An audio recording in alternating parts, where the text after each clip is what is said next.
로마서 1장 17절 한 절 말씀입니다. 한 목소리로 함께 합독하시겠습니다. 복음에는 하나님의 의가 나타나서 믿음으로 믿음에 이르게 하나니 기록된 바 오직 의는 믿음으로 말미암아 살리라 함과 같으니라. 아멘. 오늘은 종교개혁주일입니다. 그런 의미에서 옆에 분에게 이렇게 권면하시기를 원합니다. 뜯어 고칩시다. 요즘 세상에서는 그냥 얼굴과 외모를 뜯어 고치는데요. 사실 그보다 더 중요한 것이 무엇입니까? 우리 마음의 내면의 신앙이 더 중요한 거 아니겠습니까? 사실 우리가 사는 집이 오래되고 낡아지고 또 고장이 나면 어떻게 됩니까? 그대로 살지 않습니다. 당연히 사람을 불러서 고치고 수리하여 또 새롭게 이렇게 만들어 나가는 것을 보게 됩니다. 하물며 우리의 신앙은 어떠해야 될까? 바라기는 오늘 종교개혁주의를 맞이해서 다시 한번 우리 자신의 신앙을 되돌아보고 또 고치고 수리해야 될 것이 발견된다면 과감히 고치고 수리하고 개혁해 나아가는 저와 여러분의 종교개혁 신앙이 되기를 간절히 원합니다. 아멘 소리가 또 안 나네요. 이 2주 동안 여러분들 좀 달라지신 것 같아요. 변하신 것 같아요. 예, 그렇게 되기를 원합니다. 예. 1517년 9월에 독일 마인츠 지방에 이러한 소리가 울려 퍼졌습니다. 한번 내용을 보시기를 원합니다. 독일 사람들이여 똑똑히 보라. 나는 교황의 사신이다. 즐거워하라. 나는 속죄증서 19,000장이나 가지고 왔다. 부모든지 어린아이든지 남녀 누구를 막론하고 도움을 받을 수 있다. 너희들의 넣는 돈이 이 괴짝에 들어가 딸랑 하는 소리가 나자마자 어떻게 된다고요? 불쌍한 영혼은 연옥의 불에서 해방되어 낙원으로 갈 것이다. 이 말은요, 그 당시 면죄부를 판매하던 도미니코의 수사인 요한 테첼이 사람들에게 외친 그러한 소리였습니다. 사실 이 면죄부는요, 16세기 때만 있었던 것이 아니라 사실 11세기부터 시작이 되었습니다. 원래는 여러분들 이교도와의 그런 전쟁 속에서 사람을 죽인 병사들, 사람을 죽였으니까 어떤 면에서는 깨끗함을 받아야 되잖아요. 또 그리고 당시 갖가지 권모술수를 행하였던 정치인이나 또 국왕들에게 어떤 그 교회 증축이나 또 건설 비용을 받고 대신 그들의 속죄 기간을 줄여주는, 단축해주는 그러한 일로 쓰였던 것이 이 면죄부였습니다. 근데 이 면죄부는요, 뭐 보편적으로 행해질 것은 아니고 상당히 제한적으로 당시 발행이 되었습니다. 그러던 것이 이제 16세기에 들어서면서 바뀌었어요. 왜냐하면 교황청에 막대한 자금을 필요한 일들이 생겨났기 때문인 것입니다. 여러분들 잘 아시다시피 1506년에 시작된 성 베드로 대성당의 건축 사업, 어마어마한 건축 사업이죠.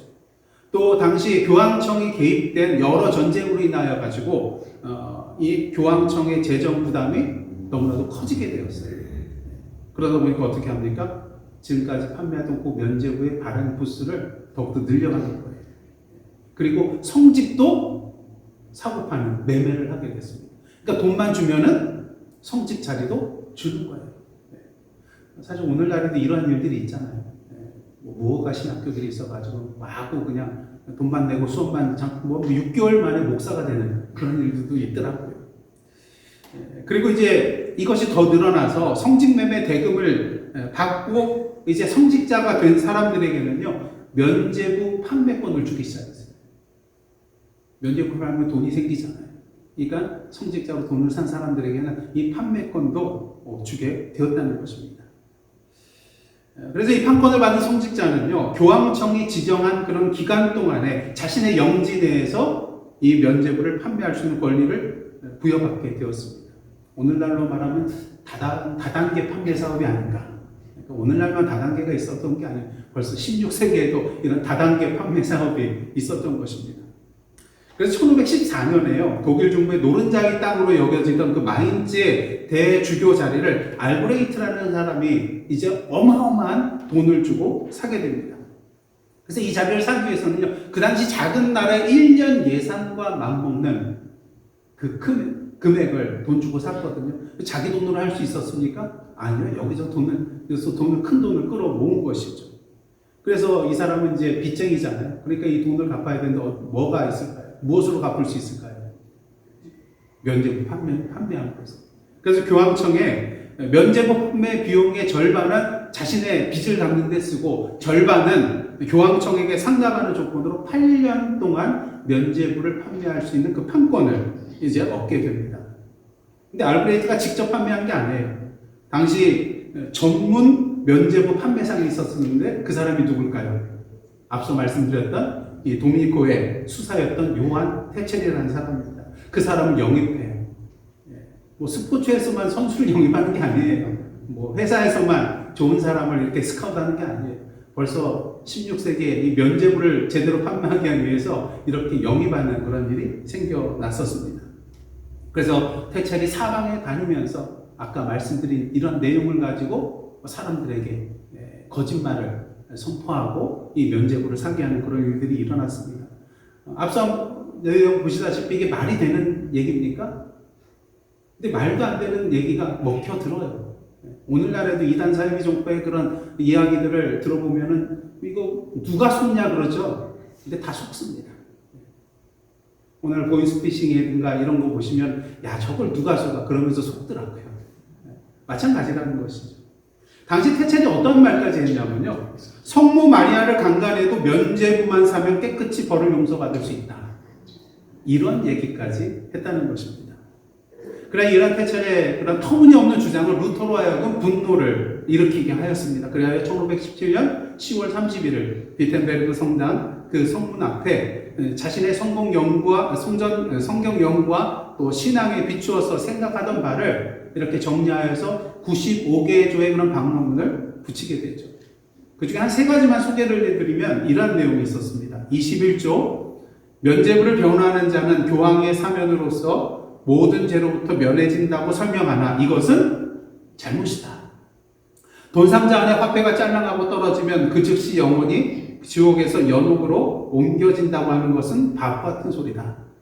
그리고 36조 기독교 신도는 회개하는 마음만 가지면 면죄부 같은 것이 없어도 죄나 벌을 면할 수 있다. 당연한 것이죠. 사실 마틴 루터는 어떤 종교개혁을 막 일으키고자 하는 그런 마음은 없었어요, 사실은. 그래서 이러한 내용을 가지고 함께 토론하자는 거였어요. 무엇이 옳은지 함께 얘기해보자. 그러한 취지였습니다. 하지만 그의 그런 생각과는 달리 그의 95개조 방방문은 종교개혁을 일으키는 그런 커다란 불길의 도화선이 된 것을 우리가 보게 되죠. 그래서 그 이후에 사강에서 뭐 칼빈이나 쯔빙글이나 이러한 종교개혁가들이 계속해서 일어나게 되는 것을 보게 됩니다. 그리고 이러한 종교개혁의 뿌리에서 지금 저희 교회와 같은 개혁 교회들이 생겨나게 된 것이죠. 마틴 루터가 이런 종교개혁의 길로 나아갈 수 있었던 이유는요, 그를 계속 괴롭혀왔던 그런 문제에 대한 답을 얻었기 때문인 것입니다. 그에게는 한 가지 문제가 있었어요. 그것은 바로 구원의 문제였는데요. 아무리 고해성사를 하면서 죄를 참회하며 나갔음에도 불구하고 그 마음속에 여전히 죄책감이 사라지지 않고 계속 있었다는 것입니다. 특히 그에게는 어떤 큰 문제가 있었냐면요. 이러한 의롭지 못한 인간이 어떻게 의로우신 하나님을 기쁘게 할 수 있냐는 거예요. 그래서 이 문제를 가지고 씨름을 했었습니다. 근데 루터가 이 문제에 대한 해답을 찾았어요. 어느 날 그는 에라스무스의 그런 헬라어 신약 성경을 읽다가 그 해답을 찾게 되었습니다.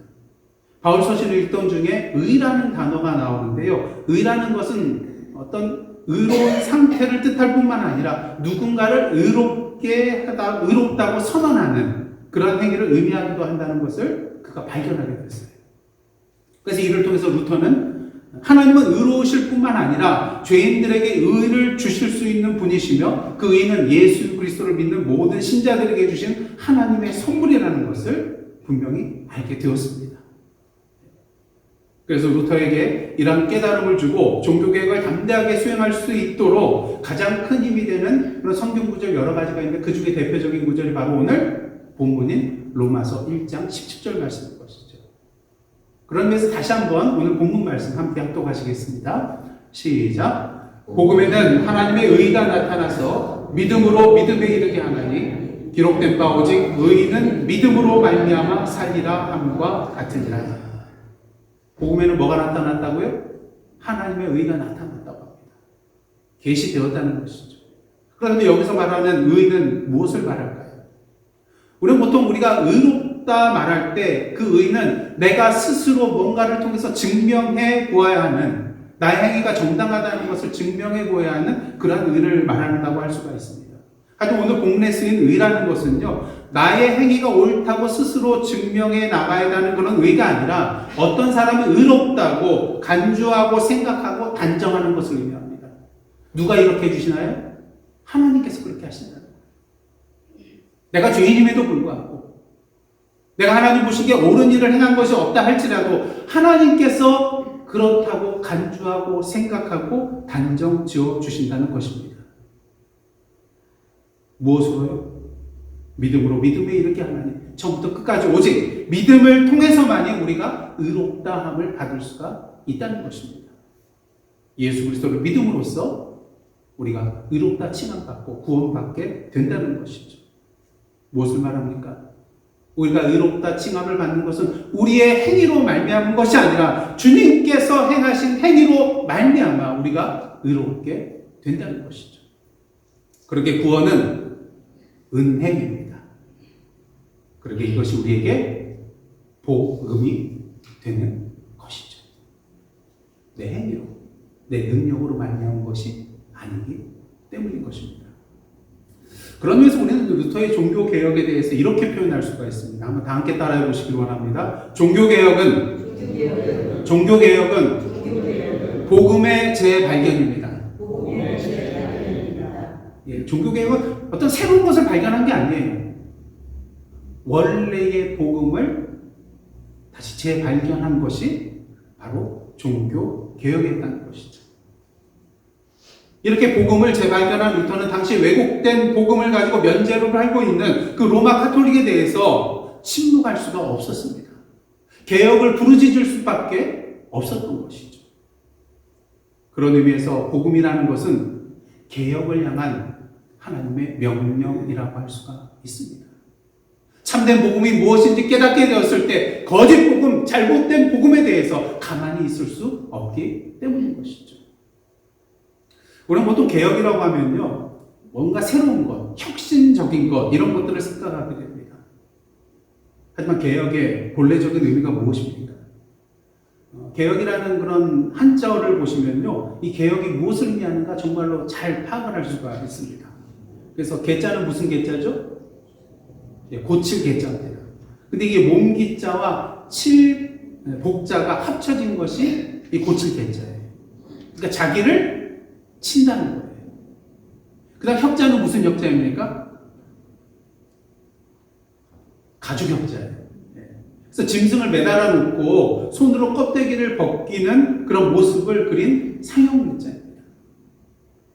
그런 의미에서 개혁은 무엇입니까? 자기를 채찍질하고 껍데기를 벗기는 것을 말해요.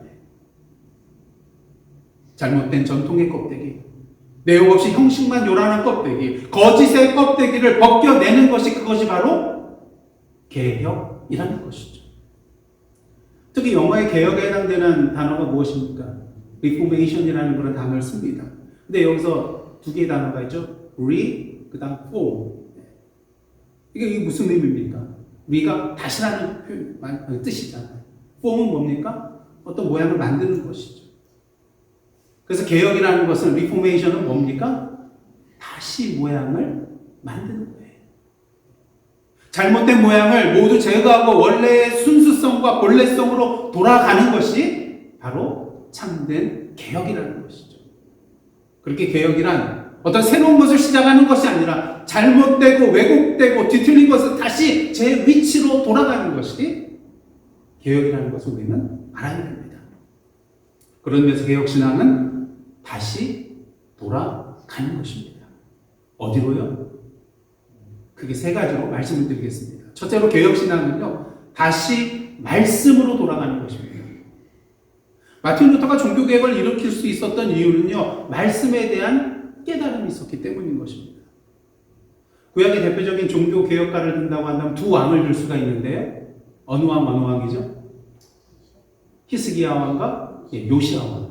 대표적인 두 사람입니다. 특히 요시야 왕의 그 종교개혁을 보시면은 그 시발점이 될 수 있었던 원동력이 뭐냐면 말씀이었어요. 하나님의 말씀. 여호와의 전을 수리하는 가운데 뭘 발견했습니까? 율법책을 발견했어요. 그리고 율법책을 들은 요시야 왕은 어떻게 합니까? 자기 옷을 찢어요. 그 내용을 봤더니 유다 백성이 잘못된 길로 또 죄의 길로 행함을 통하여서 하나님께서 증거하여 벌을 주실 것이라는 그런 말씀이 있었기 때문에 옷을 찢을 수밖에 없었어요. 그렇게 그는 이스라엘 백성들을 모두 다 모아놓고요, 이 언약책의 모든 말씀을 읽게 합니다. 그리고 하나님 앞에 새로운 언약을 세우게 됩니다. 열왕기하 23장 3절 중간절 한번 보시기 바랍니다. 이런 말을 해요. 마음을 다하고 뜻을 다하여 여호와께 순종하고 그의 계명과 법도와 율례를 지켜 이 책에 기록된 이 언약의 말씀을 이루게 하리라. 그리고 온 백성들이 다 그렇게 하겠노라고 그렇게 다짐을 하는 것을 보게 됩니다. 이를 통해 우리가 알 수 있는 것은 무엇입니까? 개혁신앙의 출발은 뭐라는 거예요? 하나님의 말씀이라는 거예요. 오늘 보면 세상에서 뭐 정치개혁, 뭐 행정개혁, 사법개혁, 교육개혁, 사회개혁, 의료개혁 이런 것들을 말합니다. 어떤 단어 뒤에 뭐를 붙여놔요? 개혁이라는 말을 붙여놔요. 왜냐면 개혁하면은 일단 듣기에 뭔가 좋지 않습니까? 뭔가 새로워지나 보다, 뭔가 좋아지게 되나 보다. 그렇기 때문에 개혁을 참 좋아해요. 무슨 개혁? 무슨 개혁? 근데 중요한 것은 개혁도 좋지만 이 개혁이 도대체 무엇에 근거한 개혁이냐, 이것이 더욱더 중요하다는 거예요. 만약 세상의 정치를 개혁하고 또 의료 개혁을 하는데 제가 막 나서가지고 제가 이 개혁을 주도해 나가겠습니다, 제 말을 들으십시오, 나를 따르십시오, 이렇게 한다면 여러분들 어떻게 하시겠습니까? 콧방귀 끼시겠죠. 너 혼자 해라 이런 생각을 하게 될 것입니다. 왜? 저는 목사이지 어떤 정치나 의료의 전문가가 아니잖아요. 그런 의미에서 참된 개혁신앙은 무엇에 근거한 개혁이 되어야 되느냐? 오직 하나님의 말씀에 근거한 개혁이 되어야 한다는 것입니다. 루터가 발견한 것은 오늘 본문 말씀 속에 있는 참된 복음이었습니다. 그리고 그 하나님의 말씀이 그의 종교 개혁의 근거가 되었습니다. 마찬가지로 우리의 개혁의 근거는 오직 하나님의 말씀이 되어야 됩니다. 그렇게 무엇보다도 참된 개혁신앙으로 나아가기를 원하십니까? 어디로 돌아가야 될까요? 다시 하나님의 말씀으로 돌아가야만 하는 것입니다. 참된 개혁은 그 하나님의 말씀에서부터 시작될 수 있기 때문인 것이죠. 그 다음 둘째로 개혁신앙은요, 다시 은혜로 돌아가는 것입니다. 루터가 복음을 재발견하였을 때 그 복음 안에 있는 것은 하나님의 의였습니다. 그 의는 어떠한 의인가요? 우리가 선을 행하지 않았음에도 불구하고 죄인임에도 불구하고 예수 그리스도로 말미암아 의롭다 칭해 주시는 은혜의 의였습니다. 그러기 위해서 참된 개혁신앙을 살아간다는 것은요, 다시 하나님의 은혜로 돌아가 그 하나님께서 주시는 그 은혜의 삶을 누리는 것이 되어야만 하는 것입니다. 근데 중요한 것은 이러한 은혜를 누리기 위해서 우리가 해야 할 일이 있다는 거예요. 지난 금요일 저녁에 이제 저희들 열왕기하 말씀을 계속해서 나누고 있는데, 열왕기하 18장과 역대하서 29장에 나오는 히스기야 왕의 종교 개혁에 대해서 제가 한번 살펴보았었습니다. 하나님 보시기에 악을 행하였던 그의 아버지 아하스와는 달리 이 히스기야는 어떠한 왕이었냐면요, 다윗의 모든 행실을 따라 행하는 하나님 보시기에 정직한 삶을 사는 자였어요. 그러게 왕이 오르자 그가 한 일이 무엇입니까? 온갖 산당들과 우상들을 제거하고요, 아세라 목상을 찍고요, 모세가 만들었던 그 녹뱀을, 이스라엘 자손이 그때까지 그 녹뱀을 분양하고 있었기 때문에 과감하게 그것을 부수고 느후수단이라고 칭하게 되는 것을 보게 됩니다. 느후수단이 무슨 뜻이라고 말씀드렸죠? 놋조각. 하나님께서 이 놋뱀을 통하여서 이 놋뱀을 바라보는 자마다 살아나게 하는 구원의 기적을 베풀어 주셨지만 그 능력은 이 놋뱀에게 있는 것이 아니라 하나님께 있는 것이기에 이것은 단지 뭐에 불과하다는 거예요? 그냥 놋조각에 불과하다는 것입니다. 당시 놋뱀을 향하여 분양하고 있던 자들 중에는 이런 생각을 하는 자들도 있을 거예요. 물론 겉으로는 표현을 안 해도, 야, 그 위대한 우리의 지도자 모세가 만든 이 놋뱀, 우리의 조상들을 살려준 이 놋뱀, 그 700년 동안 계속해서 잘 간직해왔던 이 모세의 노뱀을 부숴버리다니.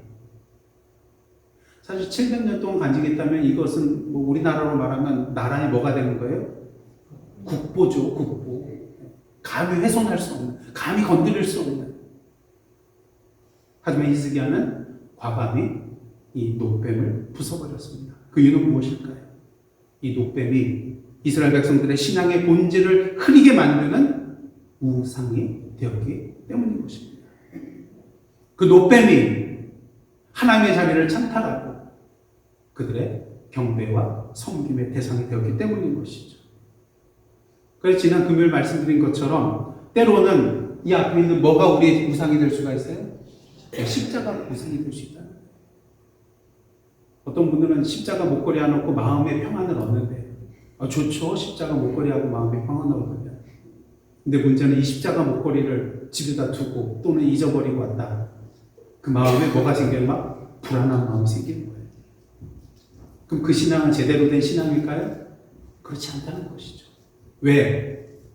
그 사람이 의지하고 있는 것은 그 십자가 속에 상징적으로 표현되어 있는 그 예수 그리스도여야 되는데 그 십자가 자체가 그 사람의 우상이 되어 있기 때문인 것입니다. 그 십자가가 오히려 주님께 나아가는 그 발걸음의 걸림돌이 되기 때문인 것이죠. 바라기는 진정 하나님의 은혜를 온전히 누리시기를 원하십니까? 그렇다면 우리가 믿고 바라보고 의지하고 있는 오늘의 르우스단 그 우상들을 과감히 부숴버리고 타세해버리는 저와 여러분이 되시기를 간절히 원합니다. 때로는 우리가 아무런 생각 없이 행하며 온 우리의 신앙의 전통과 관습이 때로는 하나님의 은혜를 온전히 누리게 하는 걸림돌이 될 때가 있습니다.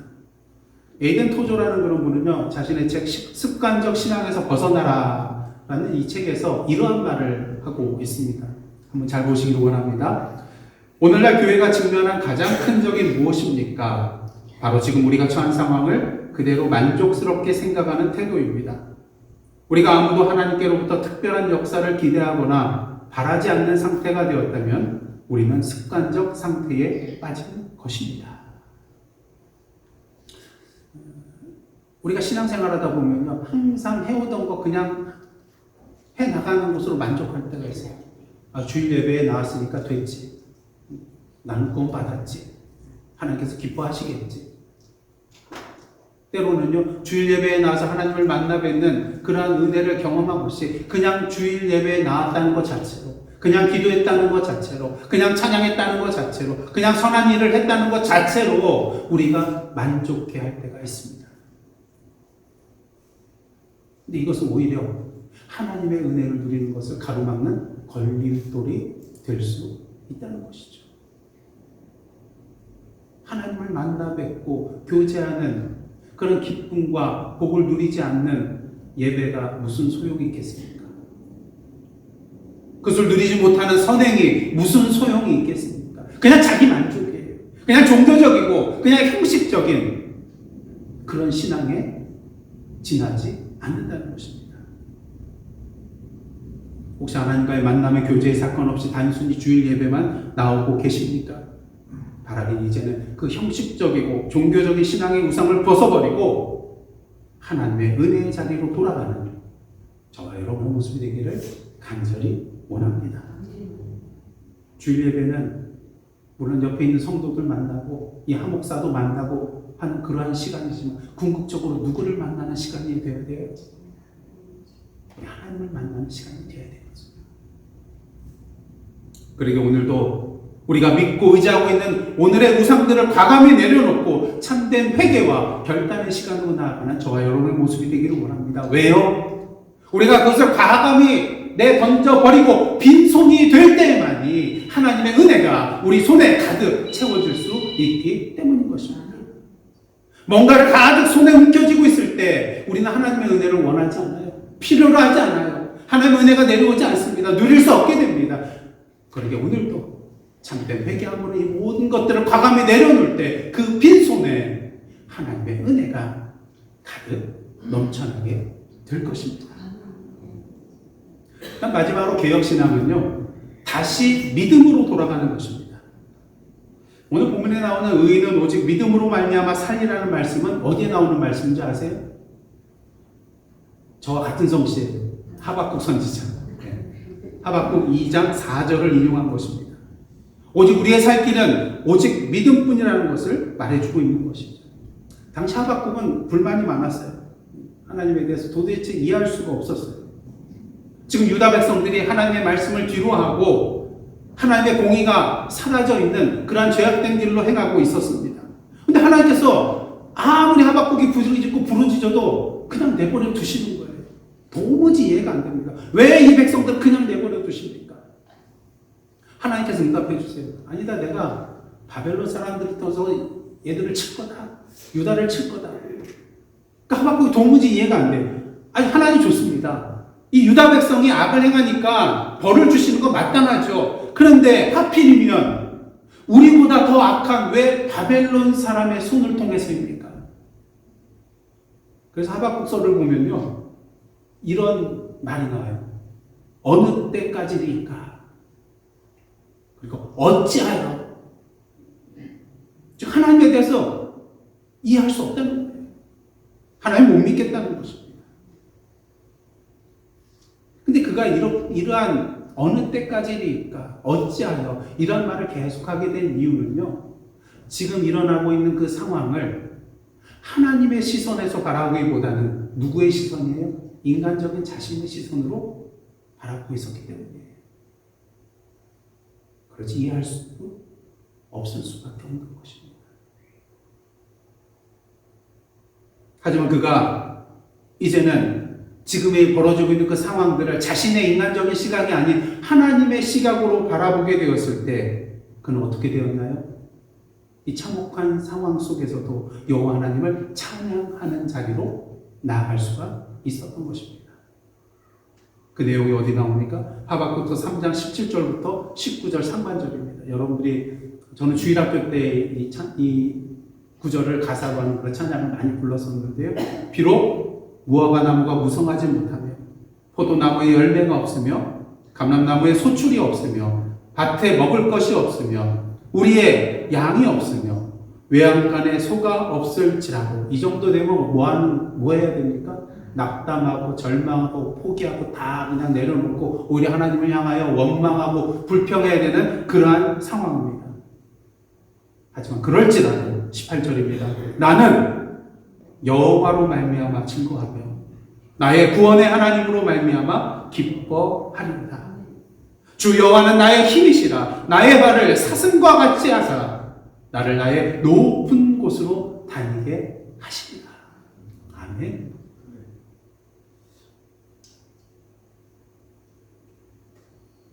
하박국이 이런 찬양을 할 수 있었던 이유는 무엇입니까? 그 이유는 오직 하나예요. 누구로 말미암아 기뻐한다고요?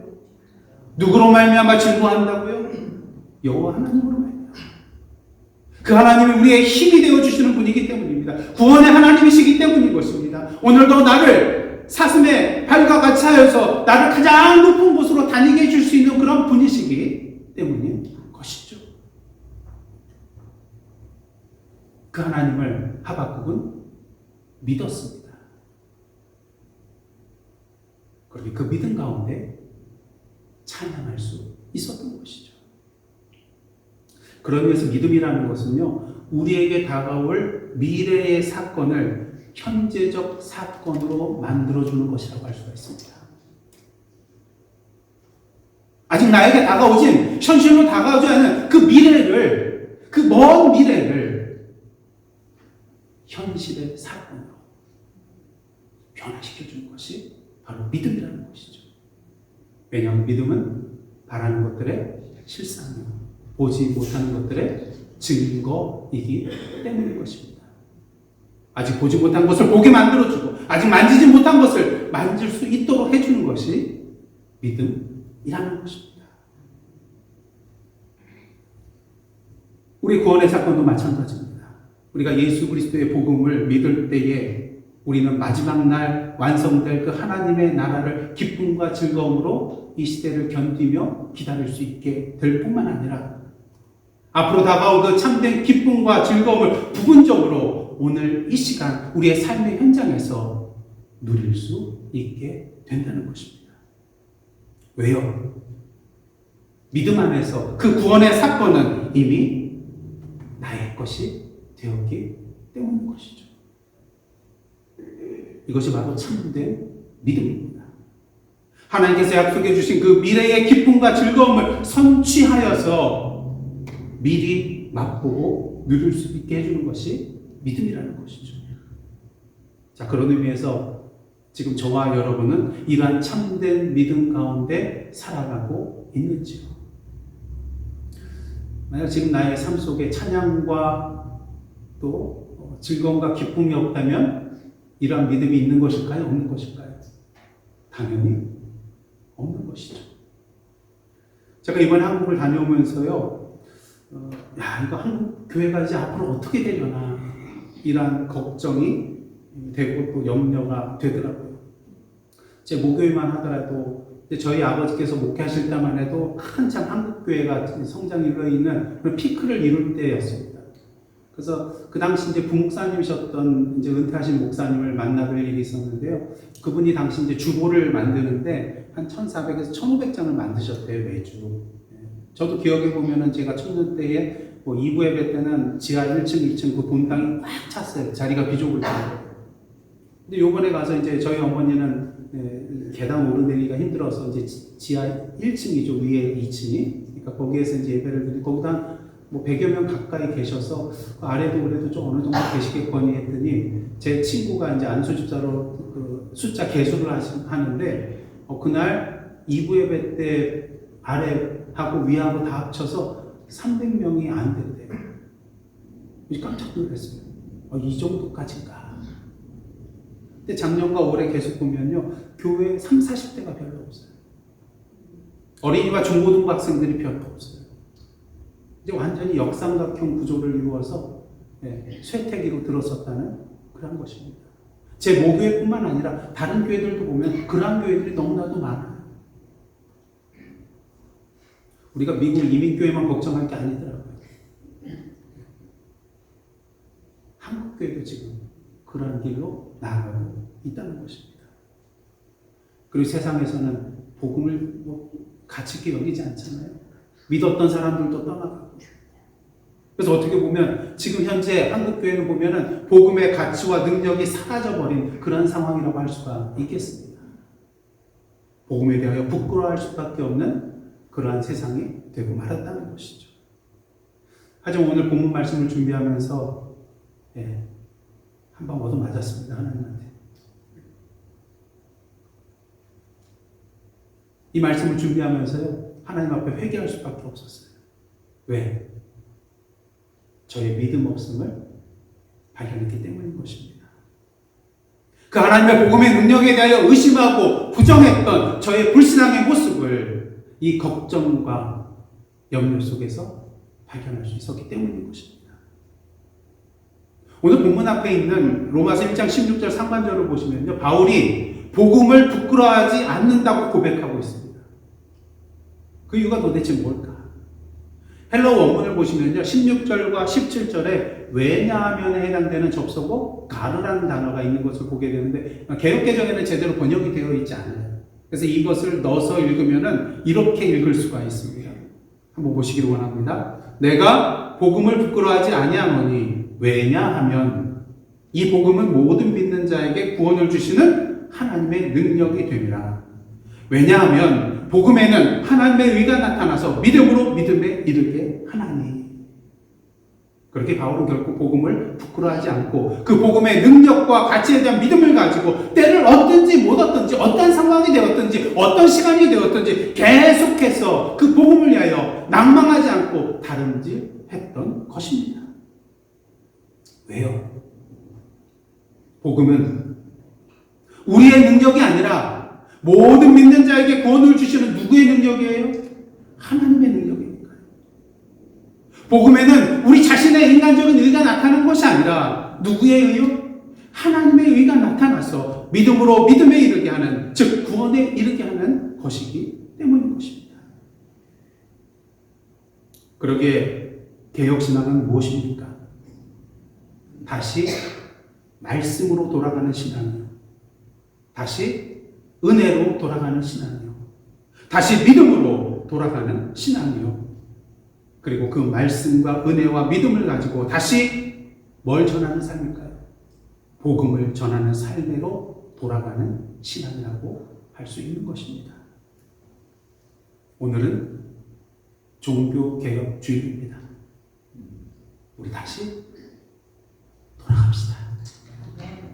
말씀으로, 은혜로, 믿음으로, 그리고 다시 복음을 전하는 삶으로. 기도하시겠습니다. 하나님, 오늘도 다시 돌아가는 개혁신앙의 삶을 통하여 매일매일 종교개혁의 삶을 살아감으로 이 땅에 하나님의 나라와 그 뜻을 이루어 나아가는 저희들의 복된 삶, 그리고 주님의 몸된 예사랑 선교교회 되게 하여 주옵소서. 예수님의 이름으로 기도드리옵나이다. 아멘.